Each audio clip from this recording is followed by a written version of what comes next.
Là encore, c'est la société de Bruno et Olivier qui est intervenue. Il y a 2 ans, ces jeunes trentenaires ont lancé leur propre business. Ils ont créé une entreprise spécialisée dans l'optimisation énergétique. Leur constat, les matériaux ne cessent d'évoluer, mais le monde de la construction reste souvent traditionnel. Il est donc souvent difficile pour le particulier de s'y retrouver. Leur idée, offrir une formule clé sur porte aux candidats à la rénovation. Et aujourd'hui, en Belgique, si vous voulez faire cette démarche complète, vous devez faire appel à un auditeur énergétique. Ensuite, si celui-ci vous dit mettez du double vitrage, isolez le toit, mettez un nouveau chauffage, il faut avoir un installateur de châssis de fenêtre, un installateur de chauffage, un entrepreneur qui fait de l'isolation, il y en a très peu. Et donc, nous, justement, on simplifie la vie de nos clients en leur proposant un service tout compris. L'un est ingénieur civil architecte, l'autre ingénieur commercial. Avant de se rencontrer, ils avaient tous les deux l'idée de se lancer dans ce créneau. Des amis ont fait le reste en les réunissant et ça démarre plutôt bien. Le carnet de commandes se remplit tous les jours, donc ça marche très très bien. On a pas mal de prestations de types différents, donc on fait vraiment... on se posait la question de savoir si on allait pouvoir tout faire en même temps.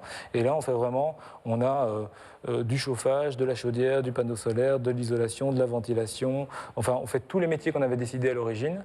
Et on fait aussi pas mal d'analyses, pas mal de conseils, et pour pouvoir aussi voir jusqu'où on peut aller par rapport, pour pouvoir aider nos clients. Rendez-vous ce jour-là chez un client potentiel. Ce propriétaire souhaite installer un boiler solaire, isoler un grenier, rendre moins froid le sol d'une pièce et enfin changer de chaudière. Oui, mais par quoi commencer? Vous avez mis un petit peu d'isolation, là, je vois. Ben oui, comme toujours, je l'entame à gauche et à droite et puis je termine jamais parce que j'ai pas le temps. Et surtout, quels sont les postes les plus rentables énergétiquement parlant?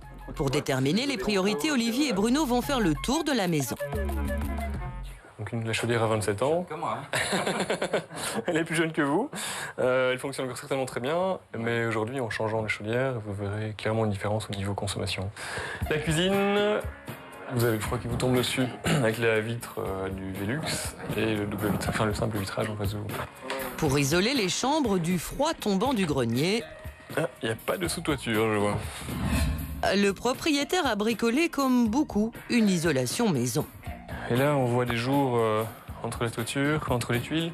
Et alors ici, je ne sais pas si vous avez vu, on voit un jour entre le Velux et le chaudron. Donc on est parti sur les pans de toit plutôt. Je me rends compte qu'il y a certaines lacunes parce que justement, je n'ai pas fait ça suffisamment professionnellement. Donc il y a des choses qui sont plus ou moins bien faites. Avec évidemment toujours le problème d'un vieux bâtiment, ça parfois on fait plus de mal que de bien quand on essaye de rénover. Je pense qu'il y a facilement une maison sur 2 dont le toit n'est pas isolé. C'est encore gigantesque. Et les gens ne se rendent pas compte. C'est vrai que l'isolation de la toiture, c'est pas très compliqué à faire, c'est pas tellement cher. Et c'est le couvercle de la casserole. Parce que l'air chaud monte. Et c'est la première chose à faire dans une maison qui n'est pas isolée. Il est 4 heures, presque 4h30. On voit que le soleil est encore bien dessus. On sera un peu au-dessus du Velux de gauche. Côté produit, ils n'ont pas voulu se lier à un fournisseur, mais offrir une large gamme, question de s'adapter à tous les budgets. Au départ, on proposait tout. Et donc, il fallait qu'on rencontre tous les fournisseurs, qu'on connaisse toute leur gamme et qu'on propose une multitude de choses différentes, ce qui était assez difficile à gérer. Donc maintenant, aujourd'hui, on a restreint un petit peu notre gamme de marques et de partenaires, enfin de fournisseurs, pour pouvoir avoir une panoplie qui permette de s'adapter aux attentes et aux besoins du client. Côté prix, ils ne sont pas les moins chers, mais il y a un vrai travail d'analyse de rentabilité. On passe pas mal de temps à visiter le bâtiment, ça prend un certain temps, mais ça permet d'avoir une bonne réponse derrière. Alors, par rapport à ça, on n'est évidemment pas les moins chers du marché, mais on parvient à avoir un niveau qui est dans la moyenne du marché. Ce jour-là, Bruno va en formation avec un de ses ouvriers, comme c'est le cas plusieurs fois par an. Les techniques et les matériaux évoluent sans cesse. Cette session est organisée par la Confédération de la construction pour sensibiliser les professionnels à l'importance de l'étanchéité des bâtiments. Son absence serait responsable d'environ 20% des pertes en énergie d'une maison. Place à la pratique avec un spécialiste de l'isolation. Ce test, qui consiste à mettre cette cabane sous pression, démontre à quel point certains matériaux ou certaines méthodes traditionnelles peuvent laisser passer l'air. Un simple petit trou et ce sont des mètres cubes qui s'échappent pour être remplacés par de l'air froid et humide. Alors quand il y a des gens qui me disent « Ouais, mais est-ce qu'il y a de l'air qui passe à travers les briques ?» Oui, il y a des briques derrière. Donc l'étanchéité à l'air, c'est pas de la noniote, hein. C'est quelque chose vraiment à considérer. avec donc les gens qui mettent des briques en disant ben voilà, on met les briques et puis après on fait des saignées de gants pour mettre des blochets. Waouh, pour faire un bâtiment étanche à l'air dans ce genre de cas de figure-là, ça devient chaud. Démonstration par l'image. Ces fumigènes vont l'aider à montrer toutes les failles qu'il est possible de rencontrer, même quand on croit que tout est parfaitement isolé.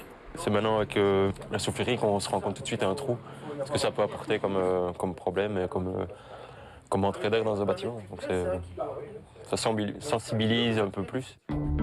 Sur chantier, ces formations sont importantes pour appliquer les nouvelles techniques déjà utilisées dans les maisons passives lors de l'isolation ou de la pose des châssis.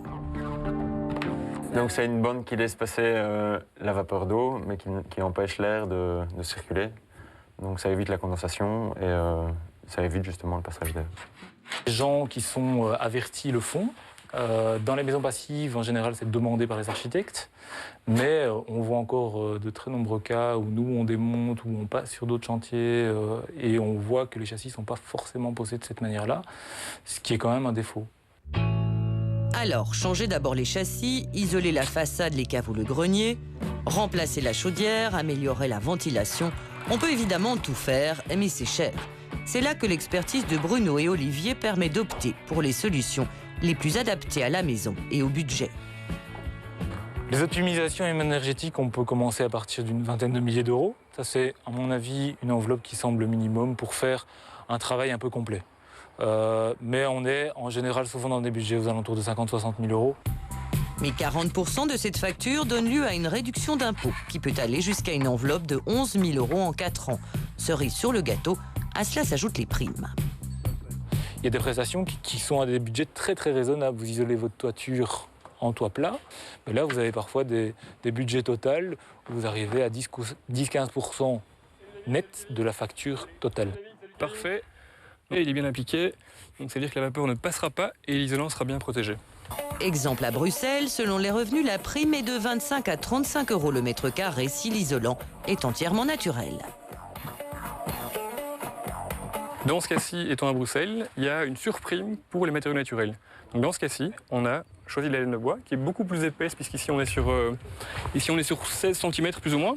Donc on tient compte des primes, des modifications des primes et du début à la fin, on accompagne le client. Et c'est l'argument qui fait mouche auprès des propriétaires qui n'ont ni le temps ni l'envie de jouer aux apprentis sorciers.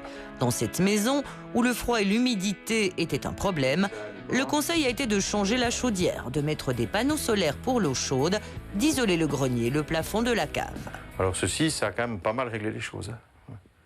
Sans qu'on ait rien fait au mur. Ne pas devoir gérer plusieurs devis ni se plonger dans l'étude des matériaux ou la complexité des formulaires de primes. Pour les clients, c'est un confort sans prix. Comme moi, j'y connais rien du tout, je me suis dit, il faut quand même que je trouve des gens qui savent comment ça se fait. Et ne sachant pas et n'ayant aucune idée, je préfère avoir un chef d'orchestre qui fait venir tous les joueurs de musique plutôt que de moi-même devoir commander le flûtiste et le violon. Si vous préférez tout gérer seul, il y a bien sûr l'option de l'audit énergétique. Ce type d'analyse va beaucoup plus loin que celle effectuée pour un certificat. Après avoir passé le bâtiment au crible, l'auditeur propose des solutions ciblées et en chiffre le coût et l'amortissement. Le rôle de l'auditeur, c'est vraiment d'aller rechercher le maximum du potentiel du bâtiment, en fait. Mais attention, ce n'est pas lui qui effectue les travaux. Coût moyen d'un audit, environ 700 € moins les primes et autres réductions. Dans l'alternative proposée par Olivier et Bruno, le montant des analyses est déduit des travaux à condition bien sûr de faire appel à eux pour les réaliser. Et pour faire tomber les dernières réticences, les deux jeunes entrepreneurs aident aussi leurs clients à obtenir un prêt si nécessaire. Un concept tout compris dont certains pourraient bien suivre les traces. La nouvelle tendance.